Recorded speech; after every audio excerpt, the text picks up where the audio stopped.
여러분 반갑습니다. 금융공부 김범곤입니다. 오늘도 신속하고 정확한 투자 정보 전달해드리는 투자 클리닉 시간입니다. 자, 이번 시간 주제는 매월 진행하고 있는 2024년 3월 28일 기준 현재 우리나라에 상장되어져 있는 월배당 ETF 계속 늘어서 이제 51개 종목이 되었고요. 오늘 이번 시간에 51개 종목을 분석해 보도록 하겠습니다. 자, 분석 순서는 월배당 ETF의 유형별 특징과 운용 전략은 매월 알려드리고 있습니다. 그래서 복습 차원에서 간략하게 설명드리도록 하겠고요.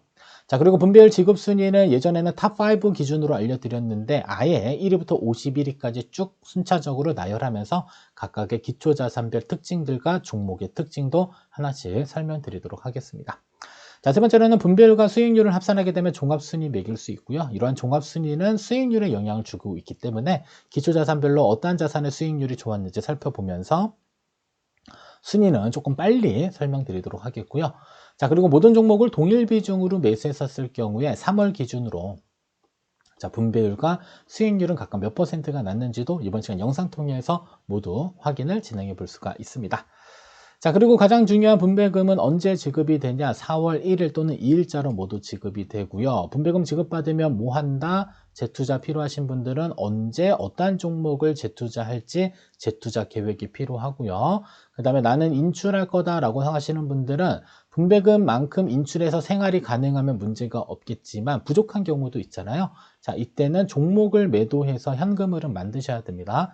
자, 근데 매도할 때는 이익 난 거 중심으로 매도하게 되면 이익 난 종목의 분배금은 결과적으로 줄어드는 부분들이 있기 때문에 상대적으로 다음 달에 지급받는 분배금들이 계속적으로 줄어들 수도 있습니다. 그래서 구조적으로는 이익 난 거와 손실 난 거, 얘네들을 균형적으로 맞춰서 퍼센테이지, 비율로 인출 계획을 세우는 게 중요하다는 점 알고 계시면 정말 좋을 것 같습니다. 자, 그러면 본론 들어가기 앞서 여러분들 구독, 좋아요 하나씩 눌러주시고 이번 시간 영상의 길이가 긴 만큼 어느 정도 시간적 여유를 두시고 시청을 해주시면 정말 좋을 것 같습니다. 자, 먼저 첫 번째로는 월배당 ETF의 유형별 특징을 잠깐 보시게 되면요. 자, 일단은 성장 중심은 일반적인 월배당 ETF입니다. 그냥 S&P 500과 그 다음에 코스피 200 지수를 추종하는 아이들이었는데 그냥 월배당 준다. 이렇게 전환된 상품을 성장 중심으로 보시면 됩니다. 따라서 성장 중심의 연 배당 수익률은 연 1에서 2% 정도. 그리고 이 아이들은 주가 수익률과 주가 변동은 상당히 크지만 배당 수익률은 낮은 형태다. 따라서 내가 은퇴 이전까지 지속적으로 모아서 덩치를 키우겠다라는 목적이 강하다라고 한다면 이때는 성장 중심으로 포트폴리오를 구성해 볼 필요가 있고요. 자, 두 번째로는 배당 성장 중심은 대표적으로 슈드 생각하시면 됩니다. 그래서 슈드의 연 배당 수익률은 연간 3에서 4% 정도. 따라서 성장 중심보다는 주가 수익률과 주가 변동폭은 낮지만 배당 수익률은 상대적입니다. 성장보다는 높지만 고배당보다 낮은 형태. 이렇게 보시면 되겠습니다. 자, 다음은 고배당 관련된 부분과 초고배당 관련된 부분입니다. 자, 일단은 고배당은 두 가지로 구분해 볼 수 있어요. 커버드 콜을 쓰냐, 그러니까 콜옵션 매도가 포함되어져 있냐, 그렇지 않냐, 이렇게 나눠볼 수 있는데, 자, 커버드 콜이 없다라고 하면 연 5에서 6% 정도까지는 충분히 기대해 볼 수 있고요. 커버드 콜을 포함하게 되면 최소 연 6% 이상, 그 다음에 자, 많게는 15%대까지 충분히 배당 수익률을 창출할 수 있을 것 같습니다.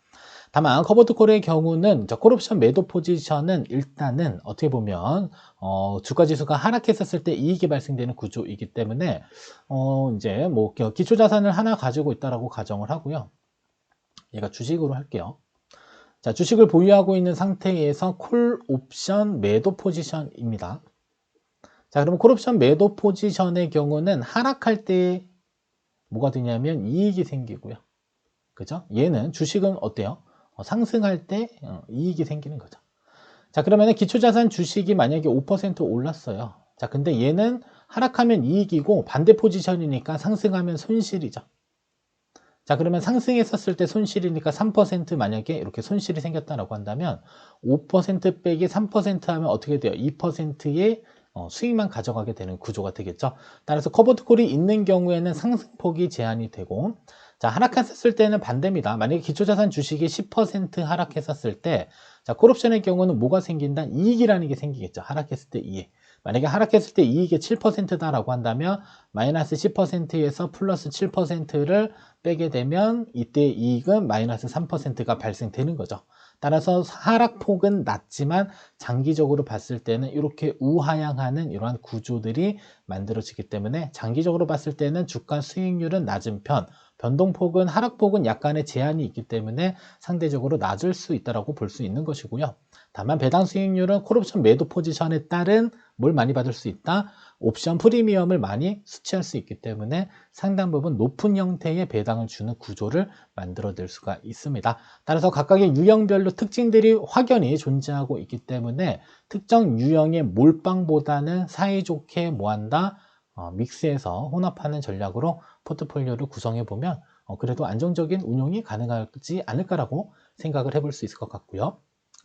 자, 다음은 미국에 상장되어져 있는 ETF 아이들 중에 1개월 수익률 차트를 잠깐 보시게 되면 하나는 성장이고 하나는 배당 성장, 하나는 커버드 콜 비교를 해보는 겁니다. 자, 그래서 성장 중심은 3.52% 지난달 올랐고요. 슈드가 많이 올랐습니다. 4.15. 그리고 자, 나스닥 커버드 콜 QILD는 0.79%.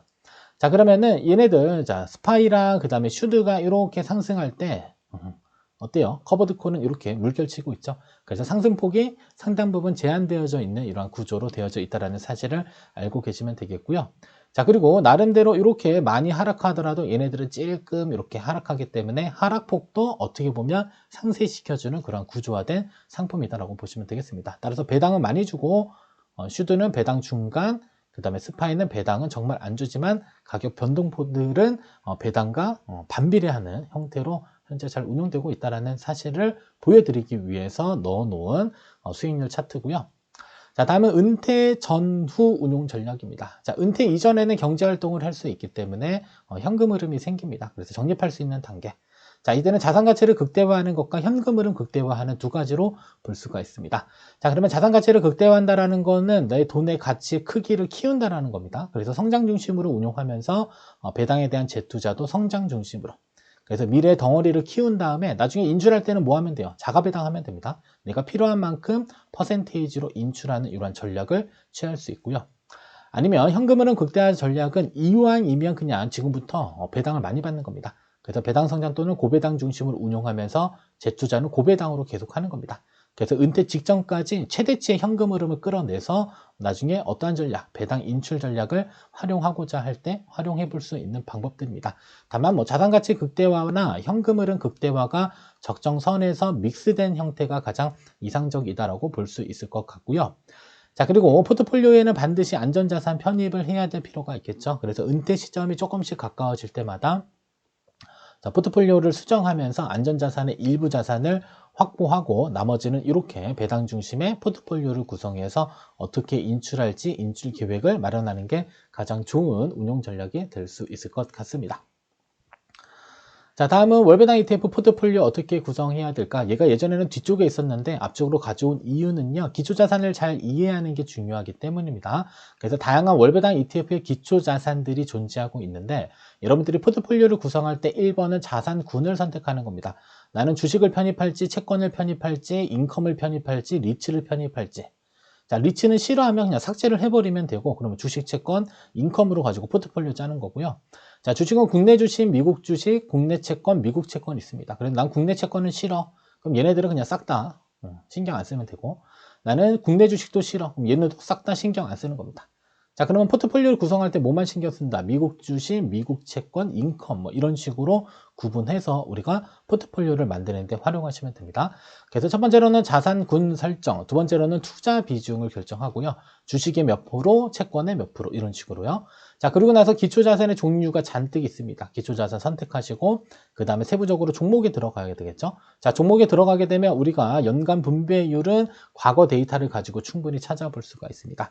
그거에 맞춰서 종목 비중을 결정하시고 실행한 다음에 다시 재투자 계획과 인출 계획을 세우는 형태로 포트폴리오를 잘 만들어 보면 정말 좋을 것 같아서 미리 기초자산에 대한 부분들 일단 알려드렸고요. 기초자산에 대한 부분들은 뒷부분에서도 계속적으로 나오기 때문에 특징에 대한 부분들은 여러분들이 잘 정리를 해주시면 좋을 것 같습니다. 자, 그러면 2024년 3월 기준 월배당 ETF 분배율 순위 종목이 51개이기 때문에 상당히 길 수는 있겠습니다만 중복되는 부분들은 제가 그냥 빠르게 넘어갈 것이고요. 그리고 여러분들이 그냥 눈으로 볼 수 있도록 표로 구성되어져 있으니까 표로 가볍게 살펴보시면 좋을 것 같습니다. 자, 먼저 표를 잠깐 이해를 해두시면, 자, 스타일을 넣어뒀습니다. 예전에 없던 스타일. 자, 스타일은 뭐 인컴, 자산 배분형이고 커버드 콜 이런 식으로 각각의 운용 스타일들을 포함시켜 놨고요. 자, 그리고 예전에 없던 종가를 넣었습니다. 3월 28일 기준 종가. 자, 그러면 종가 한 주, 만약에 9,500원짜리 하나를 매수하게 되면 1주당 분배금이니까 122원을 얻게 되는 거고요. 자, 분배율은 자, 1.28%가 되는 겁니다.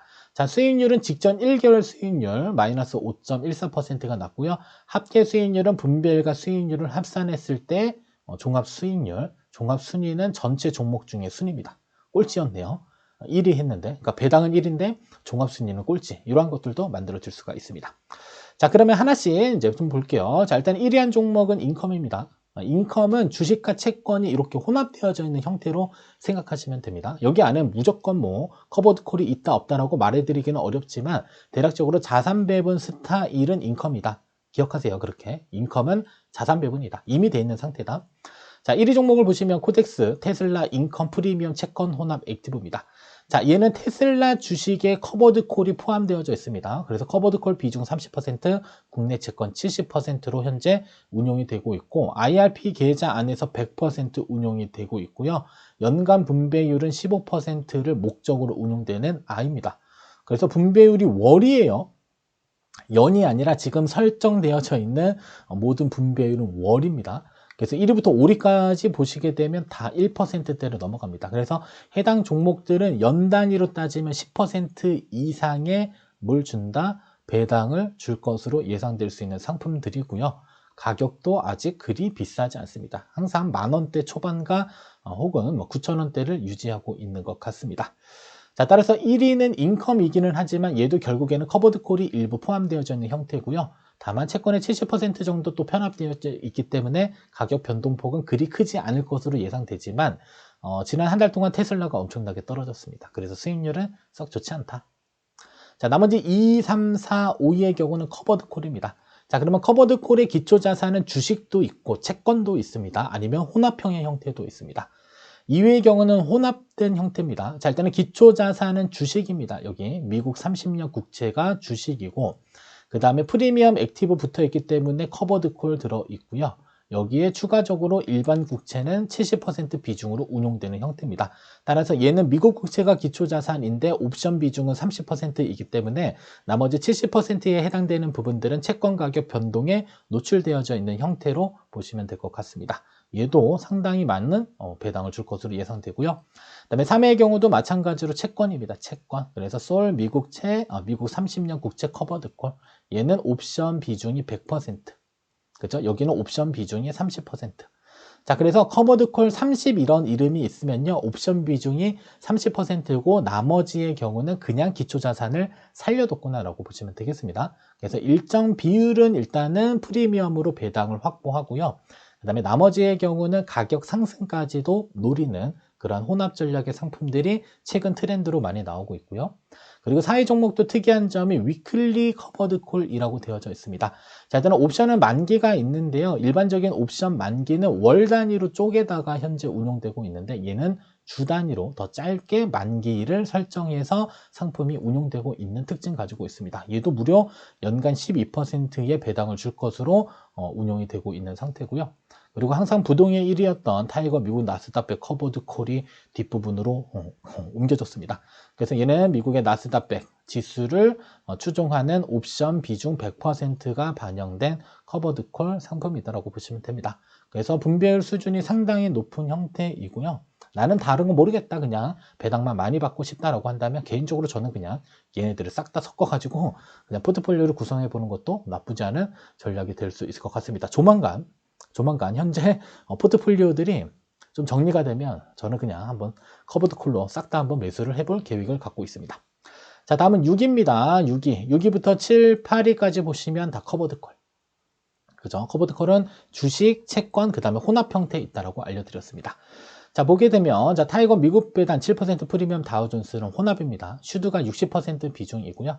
S&P 500 커버드 콜 옵션 40% 비중으로 혼합되어져 있는 형태고요. 자, 이러한 종목들은 우리가 직접적으로 만들어낼 수도 있습니다. 그냥 슈드에 60% 비중으로 매수하고요. 나머지 S&P 500 커버드 콜 종목도 있습니다. 코덱스 미국 배당 프리미엄 액티브 종목을 40% 비중으로 믹스하게 되면 우리가 결국 혼합된 상품을 직접 만들거나 아니면 만들어진 상품들을 이용을 할 수가 있습니다. 자, 그러면 이렇게 혼합된 상품들의 장단점은 뭐가 있냐? 일단 관리가 수월하고요. 그리고 혼합되어져 있기 때문에 가격 변동폭이 크지 않은 그런 특징 가지고 있습니다. 그래서 분배금은 88원 받았고요. 분배율은 0.84%니까 상당히 높습니다. 이것도 곱하기 12 하게 되면 연 한 9에서 10% 정도 때까지는 예상해 볼 수 있을 것 같고요. 자, 그리고 7위의 경우는 채권입니다. 그래서 미국채 커버드 콜이 상당 부분 분배율 수준이 상당히 좋고요. 그 다음에 8위의 경우도 이제 테크 10. 자, 테크는 나스닥의 탑 10. 아무튼 시가총액이 높은 10개의 종목과 그리고 10% 프리미엄은 커버드콜 40% 비중이 혼합되어져 있는 형태입니다. 그래서 일반 주식의 60% 그리고 나머지 40%가 커버드콜 기능을 포함되어져 있는 옵션 비중이 반영된 상품이다. 이렇게 보시면 되겠고요. 자, 그리고 이 테크10의 경우는 분배금을 15일 기준으로 줍니다. 나머지는 다 말일자잖아요. 그죠? 얘는 15일 기준으로. 그래서 중순쯤에 분배금을 받을 수 있는 특징을 가지고 있고요. 자, 그리고 9위부터 10위까지는 리츠가 차지하고 있습니다. 그래서 리츠도 여러분들 고배당입니다. 상당히 배당을 많이 주는 형태. 자, 그리고 리츠의 경우는 금리의 영향을 많이 받습니다. 앞으로 이제 금리가 인하된다라고 한다면 이제 상승할 것은 리츠와 채권, 이 아이들이 대체적으로 남아있다라고 보시면 되겠는데, 자, 리츠도 보시게 되면은 순수한 리츠들이 있고 혼합 형태가 있는데 최근에 혼합 형태가 많이 나왔습니다. 그래서 타이거 리츠 부동산 인프라 채권 TR, KIS는 국내 리츠의 70%, 그 다음에 채권의 30%로 혼합되어져 있는 형태고요. 그리고 10위 차지한 타이거 리츠 부동산 인프라는 국내 리츠와 맥커리 인프라가 이렇게 혼합되어져 있는 형태입니다. 맥커리 인프라가 포함되어져 있는 이러한 상품입니다. 아셨죠? 혼합되어 있는 게 있고 찾아보니까 이 혼합 안 된 아이들이 있더라고요. 그렇게 됐다고 보시면 되겠고 얘네들 분별 수준 상당히 좋은 편이다. 알고 계시면 되겠습니다. 자, 다음은 11위부터 15위까지 가시게 되면 마찬가지로 아직까지도 커버드 콜, 리츠, 인컴 그리고 커버드 콜들이 이렇게 포진하고 있고요. 우리나라 국내 커버드 콜들도 대체적으로 분배율 수준은 높은 편입니다. 그리고 일본 리츠도 계속적으로 가격은 많이 떨어져 있는 상태인데 분배율은 꽤 높습니다. 한 7%대까지 충분히 현재 분배율을 주는 걸로 확인되고 있고요. 일본의 경우는 현재 뭐 금리를 조금 올리긴 했으나 저금리잖아요. 자, 근데 리츠는 뭘까요? 부동산입니다. 자, 부동산 투자에서의 금리는 비용이잖아요. 금리가 낮다라고 하면 저비용. 그러면 부동산 투자하는 데 있어서는 상당 부분 유리한데 일본은 그래도 금리가 낮은 편에 속하기 때문에 안정적인 자금을 조달하면서 이러한 부동산 산업이 아직은 뭐 그래도 발전할 수 있다라는 이러한 내용들로 코덱스에서 발표를 했습니다. 이제 뭐 판단은 모르겠으나 일단은 분배율은 생각보다 높은 편이고요. 자, 그리고 요 인컴은요, 커버드 콜과 고배당, 그리고 하이힐드 채권이 모두 다 혼합되어져 있는 주식 5개, 채권 5개가 혼합되어져 있는 형태입니다. 그래서 0.66%면 연으로 환산하면 대략적으로 7에서 8% 정도 분배율을 줄 수 있는 그런 형태고요. 적정선에서 잘 분산되어져 있기 때문에 가격 변동폭은 상당 부분 낮을 것으로 예상되고 있습니다. 자, 다음은 15위의 커버드 콜이 S&P 500과 그 다음에 콜옵션이 편입되어져 있는 상품입니다. 그래서 나스닥 커버드 콜과 코덱스 미국 배당 프리미엄 액티브를 적절히 섞게 되면 일부는 나스닥, 일부는 S&P 500 그리고 나머지 슈드를 섞게 되면 아까 그 플러스 이런 아이들 있죠. 혼합된 형태. 얘네들 7% 프리미엄 다우존스, 뭐 10% 프리미엄 얘네들을 직접적으로 우리가 슈드랑 혼합해서 만들 수도 있고요. 아니면 해당 종목 가지고 이미 혼합되어져 있는 상품들을 매수를 할 수 있습니다. 그래서 여기 뒤에 붙어 있는 이 프리미엄 다우존스의 종목을 대체할 수 있는 게 바로 뭐다? 요겁니다. 코덱스 미국 배당 프리미엄 액티브가 그 뒤에 꼬랑지들을 대체할 수 있는 종목이다라고 보시면 됩니다. 그래서 직접 내가 개별적으로 포트폴리오를 구성할지 아니면 혼합된 형태로 포트폴리오를 구성할지만 결정되면요. 포트폴리오 만들기는 더 어렵지 않습니다. 아주 쉽게 만들 수 있고요. 자, 다음은 16위부터 20위까지 보면 이제 드디어 채권이 등장합니다. 자, 채권이 등장하는데 어떠한 채권이냐? 하이일드 액티브입니다. 하이일드는 채권의 등급을 이야기하는 것이고요. 회사채입니다, 얘네는. 자, 회사채 중에 하이힐드는 투기 등급이에요. 자, 투기 등급은 투자 등급에 비해서 신용 등급이 낮다라고 보시면 되고요. 신용 등급이 낮으면 돈 뗄 위험이 많기 때문에 얘네들 돈 빌리려면은 결국에는 고금리로 돈을 빌릴 수밖에 없는 겁니다. 거꾸로 표현하면 금리를 높은 형태로 채권을 발행할 수밖에 없다라는 내용으로 해석하시면 될 것 같고요. 하지만 아무튼 분배율은 많이 줍니다. 배당은 많이 주는 형태이고 분산 차원에서는 조금 넣을 수 있으면 좋을 것 같고요.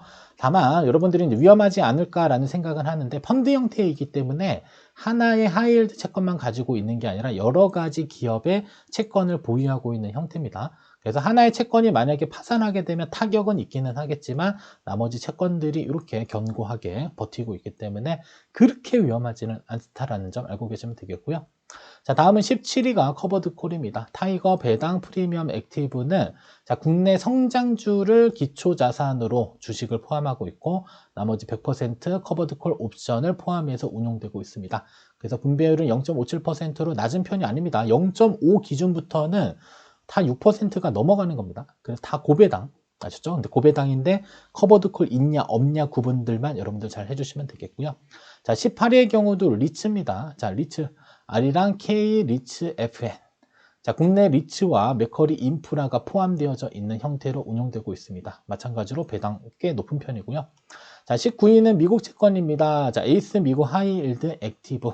H 있으면 한 해지 상품, 없으면 노출 상품. 한 해지 상품은 환율 변동 위험이 없는 거. 자, 그러면 환율이 1.43% 지난달 올랐는데 얘네들은 환율이랑은 사실 관련은 없습니다. 왜냐하면 해지 상품이니까. 노출 상품들은 대체적으로 환율이 상승할 때 수익률이 조금 더 높은 편입니다. 그래서 비교해보면 얘는 마이너스 0.2, 얘는 플러스 1.6이 차이가 나긴 합니다. 자, 그리고 20입니다. 타임폴리오 코리어 플러스 배당 액티브. 얘는 운용을 잘 하는 편입니다. 배당도 높은 편이고요. 그래서 고배당에 속하는데 커버드 콜이 아닙니다. 다만 보수가 제일 비쌉니다. 지금 오늘 요 표에는 보수는 뺐는데 보수는 앞으로 별도로 촬영하도록 하겠습니다. 아셨죠? 여기 안에 표가 너무 좁아서 넣을 수가 없게 되었습니다. 그래서 운용 보수는 별도로 촬영해서 주기적으로 올려드리도록 할게요. 그래서 아무튼 20위는 타임폴리오 코리어 플러스 배당 액티브. 얘는 고배당 상품입니다. 연간 6% 이상의 배당을 노려볼 수 있다. 자, 다음은 21위부터 25위까지입니다. 아직까지도 커버드 콜이 나오고 있고요. 미국 채권, 투자 등급 회사채 액티브. 일반적으로 국채보다는 회사채들이 뭐가 높을까요? 배당이 높습니다. 국채는 일단 안전한 거고 그 다음에 그 다음이 회사채. 이렇게 보시면 되겠는데 일단은 미국의 투자 등급 회사채 액티브도 배당 수준이 상당 부분 높은 편. 다만 수익률은 그렇게 높지는 않습니다. 아직까지도 금리를 인하할지 말지에 대한 게 명확하지가 않기 때문에 채권 가격이 파격적으로 오르지는 않고 있다는 거 알고 계시면 되겠고요. 자, 그리고 국내 채권이 갑자기 23위로 등급합니다. 25-03은 만기 매칭 채권입니다. 얘는 25년 3월 기준으로 상장 폐지됩니다. 자, 주식이 상장 폐지가 되면 휴지되는 거지만 채권은 휴지되는 게 아니고요. 25년 3월 기준으로 만기 수익률이라는 게 있습니다. 여러분들이 매수한 시점에 만기 수익률을 지급하고 끝나게 될 겁니다. 그래서 얘도 0.49로 이번 달에 분배금이 상당히 좋았고요. 자, 그리고 24위는 KB스타 금융채 액티브. 금융채, 금융회사가 채권 발행하는데 얘네들 대체적으로 금융회사들이 배당도 많이 주지만 이자도 많이 주더라고요. 그래서 분배율 수준도 꽤 높은 편이고요. 그리고 25위는 타이거 은행 고배당 플러스. 얘도 최근에 상당히 많이 오르고 배당도 그럭저럭 많이 주는 편입니다. 그래서 고배당 상품들이다라고 보시면 되겠습니다. 그래서 21위부터 25위까지도 아직까지도 커버드 콜과 그 다음에 고배당 상품들이 남아있는 형태고요. 자, 분배율 수준을 보시게 되면 얘네들까지가 이제 5에서 6%대를 바라볼 수 있는 순위가 됩니다. 자, 그리고 나서 뒤로 갈수록 이제 계속적으로 분배율은 떨어지는 구조가 되겠죠. 자, 다음은 26위부터 30위를 보시게 되면 국내 채권 중에 중기 우량 회사채 매력 없습니다. 국내 채권들은 사실 월배당 ETF 쪽에서는 매력이 상당 부분 없다라는 점. 근데 이번 달은 일단 국내 채권들 분배율 수준이 상당히 좋았고요. 그리고 27위는 리츠, 28위도 리츠입니다. 그래서 타이거 미국 MSCI 리츠는 미국의 모건 스탠리에서 만든 이 지수를 운용되는 상품이다라고 보시면 되겠고 분배율은 0.41%. 자, 그리고 KB스타 글로벌 리얼티 인컴 얘가 이제 최근에 나온 I입니다. 그래서 일부는 맥커리 인프라, 그 다음에 일부는 리얼티 인컴. 사실 리얼티 인컴은 우리나라 주식에서는 우리가 매수할 수 없는 거기 때문에 좀 매력적으로 포함됐는데 비중은 둘 다 높진 않고요. 그리고 나머지 해외 리츠가 같이 포함되어져 있어서 혼합된 형태로 이렇게 운용될 수 있는 리츠 상품이 최근에 나왔습니다. 그래서 얘는 한 4.2%대의 연간 분배율을 목적으로 운용된다라고 하니까 리츠를 편입할 목적을 갖고 계신 분들은 살짝 관심 종목으로 두었다가 편입 여부를 결정해 보면 좋을 것 같고요. 자, 그리고 29위부터 여러분들이 많이 매수하고 있는 슈드가 등장하기 시작합니다. 29위. 얘 분배율이 0.38%면 곱하기 12 하면 대략 한 4%대를 예상할 수 있을 것 같고요. 배당을 많이 줬습니다. 다른 종목들보다는요. 그래서 한 주당 11,700원 44원 받았으니까 분배율은 0.38% 정도 되고요. 수익률도 4.70 올랐으니까 나름 매력적으로 올랐습니다. 그래서 우리가 아까 미국의 슈드가 4점 몇 정도 올랐잖아요. 거기에 환율까지 반영돼서 일부 조금 더 상승했다라고 보시면 되겠고요. 그리고 30위는 리츠입니다. 자, 코덱스, 미국 다우존스, 미국 리츠. 그래서 다우존스 지수에 포함되어져 있는 리츠 상품들이다. 한 해지 상품이다 보니까 수익률은 어찌됐든 간에 2.06인데 분배율은 0.34%니까 연 단위로 3에서 4%대 수준을 지금 현재 분배율 수준으로 보고 있습니다. 자, 다음은 31위부터 35위부터는 그렇게 매력적이지 않는 배당을 주는 아이들입니다.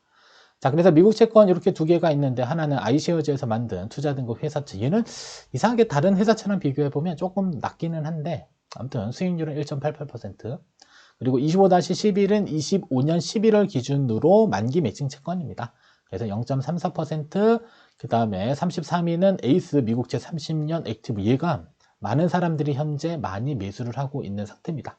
왜 그럴까요? 금리 인하.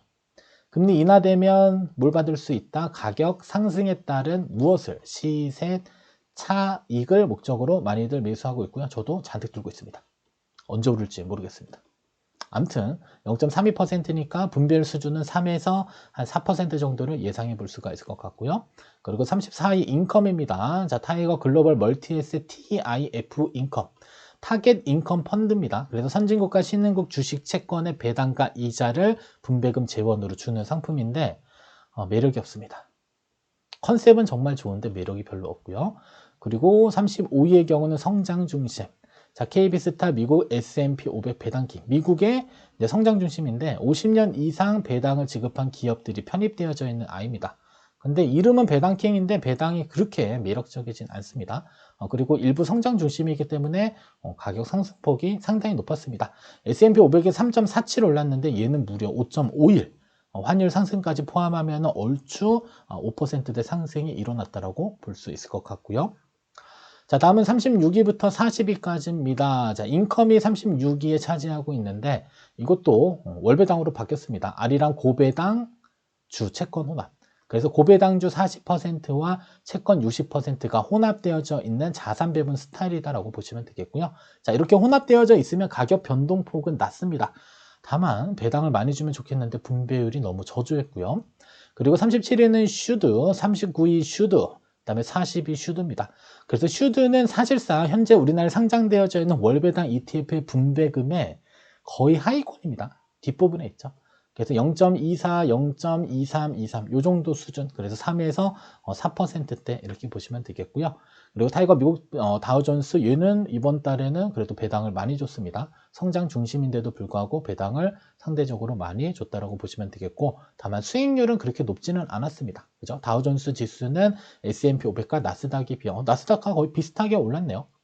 그래서 S&P 500보다는 낮지만 나스닥과는 다우존스 지수가 대략적으로 수익률은 비슷하다라고 볼 수 있을 것 같고요. 다만 환 노출 상품인데 그죠? 환율에 영향을 전혀 받지 않았던 것 같습니다.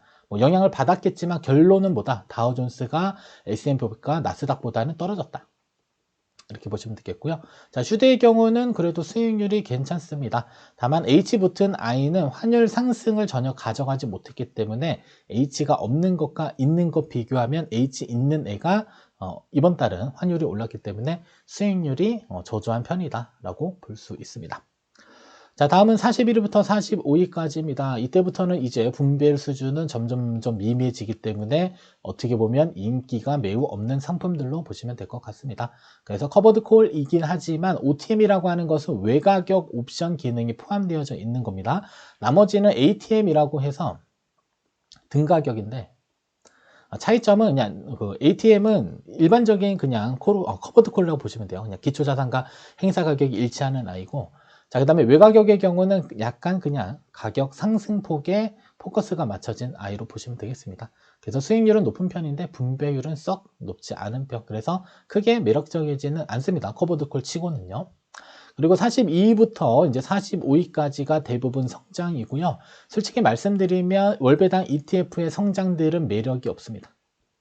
사실 거래량이 거의 없기 때문에 거래가 거의 불가능하다고 보시면 되고 관심 있게 보실 필요도 없습니다. 이름들은 되게 화려하지만 현실적으로는 거래량이 너무 없어서 거래하는데 좀 한계점이 있고요.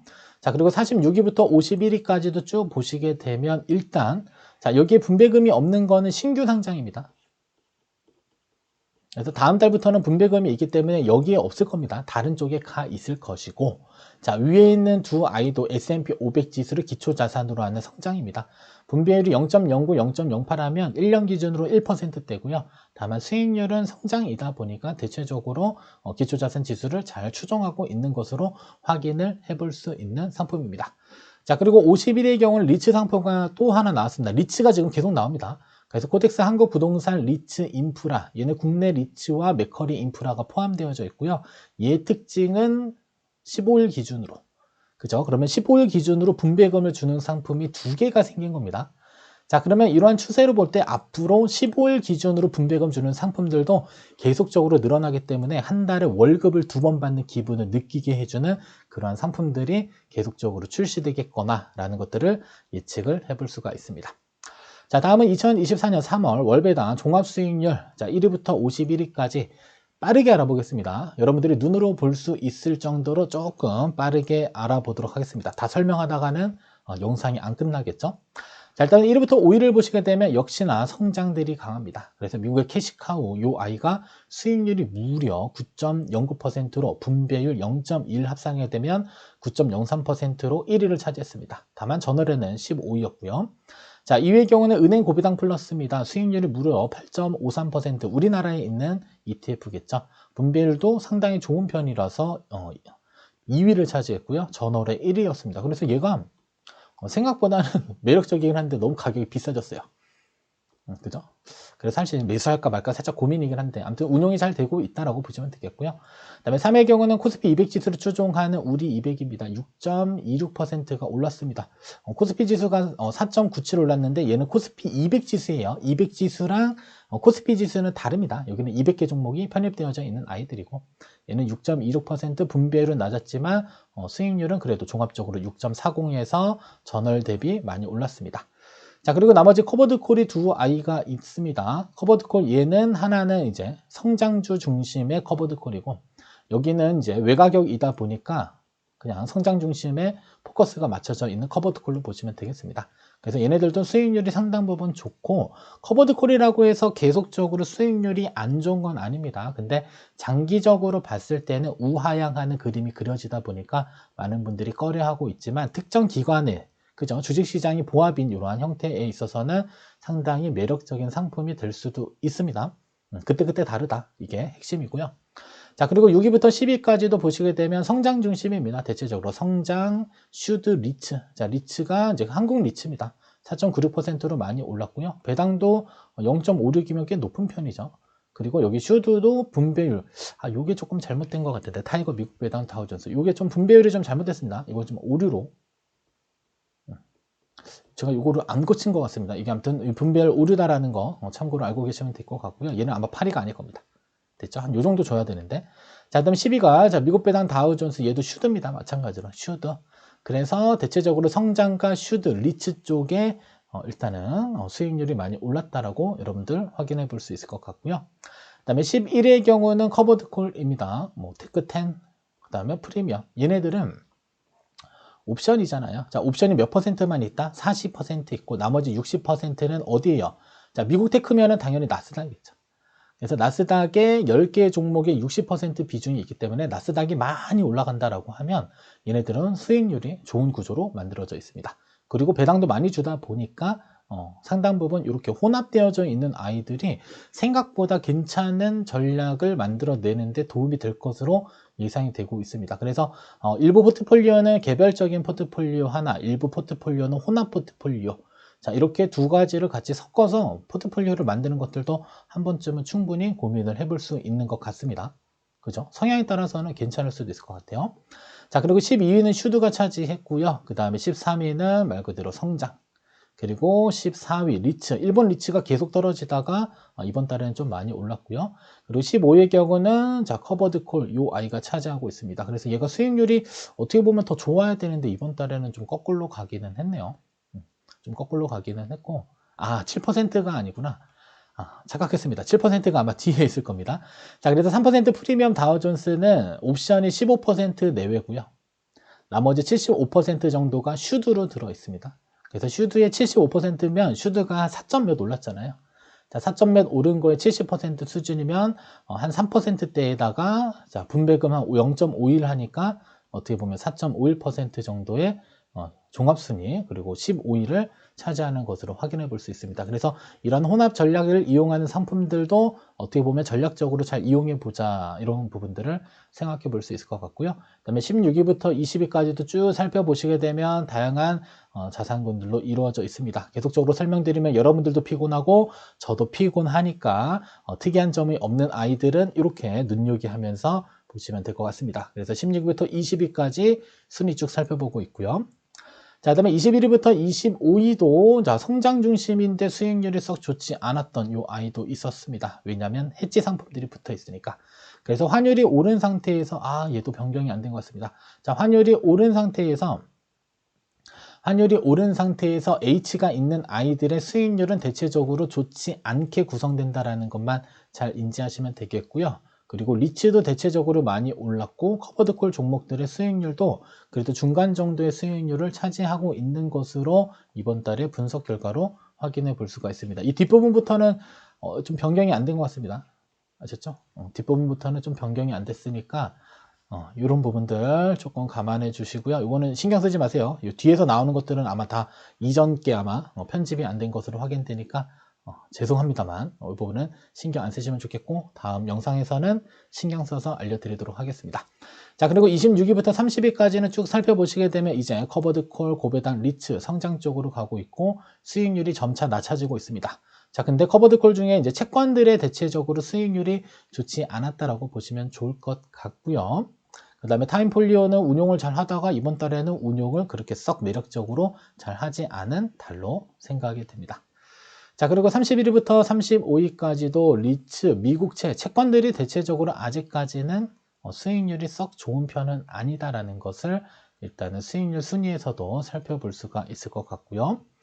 자, 그 다음에 36위부터 40위까지도 마찬가지로 커버드콜 중심으로 얘네들 수익률 안 좋고 분배율은 좋아도 결과적으로는 수익률에 따라서 종합순위들이 결정된다라는 사실을 참고로 보시면 되겠고요. 그 다음에 리츠와 미국채가 이제 40위를 이렇게 순차적으로 차지하고 있습니다. 자, 그리고 41위부터 45위까지 자, 여기도 마찬가지로 미국 채권, 그 다음에 국내 채권들 수익률 대체적으로 다 안 좋고요. 유일하게 마이너스 난 부분들이 미국 채권과 국내 채권들의 수익률이 상대적으로 좋지 않았다라고 볼 수 있었던 그런 한 달이었습니다. 자, 그리고 46위부터 51위까지도 채권들이 대체적으로 포지션을 가지고 있고요. 그리고 아직까지 이제 상장되지 얼마 안 된 아이들은 수익률 계산하는 것도 어렵기 때문에 이러한 종목들은 다음 달 기준으로 추가적으로 알려드리도록 하겠습니다.